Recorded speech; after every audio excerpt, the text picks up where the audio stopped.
Hi అండి. మన ఛానల్లో అయితే ఈరోజైతే గోంగూర చికెన్ పచ్చడి ఎలా చేసుకోవాలో చూద్దామండి. నిజంగా వీడియో పోస్ట్ చేయాలని కూడా అనిపించట్లేదు.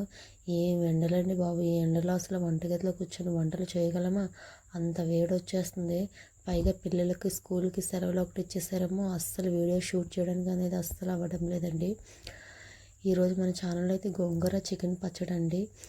వీడియోలో చూపిస్తున్న మసాలాలన్నీ అయితే ఫ్రై చేసేసుకోవాలి. కడాయిలో కొంచెం నువ్వుల నూనె వేసుకొని ఫ్రై చేసుకున్న తర్వాత దాన్నైతే నేను దంచుకుంటున్నానండి. కరెంట్ అయితే పోయింది, అందువల్ల రోకల్లో వేసుకొని అయితే గోంగూరని బాగా మెత్తగా పేస్ట్లా అయితే దంచుకుంటున్నాను. చూసారా, ఇలా మెత్తగా అయితే అయిపోవాలి. ఇలా అయిపోయిన తర్వాత మనం ఆల్రెడీ కడాయిలో గోంగూర వేసుకున్నాం కదండి, అదే కడాయిలో కొంచెం వేరుశనగ నూనె అయితే వేసుకోవాలి. దాంట్లోనే కొంచెం చికెన్ అయితే వేసేసుకోవాలండి.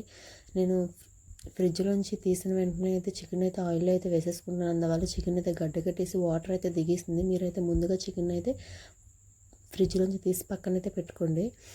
ఇంకా ఆయిల్ బాగా చికెన్లోది అంతా కడాయిలోకి వచ్చేస్తుంది కదండి. ఇప్పుడు దీన్ని బాగా ఫ్రై చేసుకోవాలి. ఇప్పుడు దీంట్లోనే కొంచెం అల్లం వెల్లుల్లి పేస్ట్ అయితే వేసేసుకొని అయితే కలిపేసుకోవాలండి.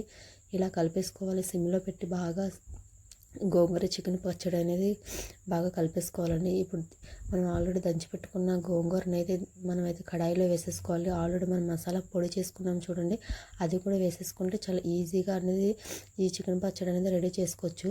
అలాగే నేను గోంగూరలోని కొంచెం కారం కూడా వేస్తుందండి. 3 మ్యాంగో కారం ఒక చిన్న గ్లాస్ వేసుకుంటే సరిపోతుందండి. 3 మ్యాంగో ఇది కలర్ఫుల్గా ఉంటుంది, పైగా టేస్ట్ కూడా చాలా బాగుంటుందండి. ఇప్పుడు దీన్ని సిమ్లో పెట్టుకుని శుభ్రంగా కలిపేసుకొని స్టవ్ ఆఫ్ చేసుకోవాలండి. తర్వాత ఇది బాగా చల్లారిన తర్వాత ఒక 3 నిమ్మకాయలు అయితే శుభ్రంగా పిండేసుకొని అయితే కలిపేసుకోవాలండి. ఇంకంతే, చాలా ఈజీగా సింపుల్గా ఈ గోంగూర చికెన్ పచ్చడి అనేది తయారైపోతుందండి. మీకు ఏమైనా డౌట్స్ ఉంటే కామెంట్ బాక్స్లో అయితే కామెంట్ చేయండి. నేను దీని రెసిపీ అయితే పక్క కొలతలతో పెడతాను మళ్ళీ. ఇదైతే కరివేపాకు పొడి అండి. మా ఇంట్లో కరివేపాకు మొత్తం అయితే తీసేసాం, కరివేపాకు పొడిని. ఇది ఎలా చేసుకోవాలో నెక్స్ట్ వీడియోలో అయితే పోస్ట్ చేయడం అయితే జరుగుతుందండి. Bye bye.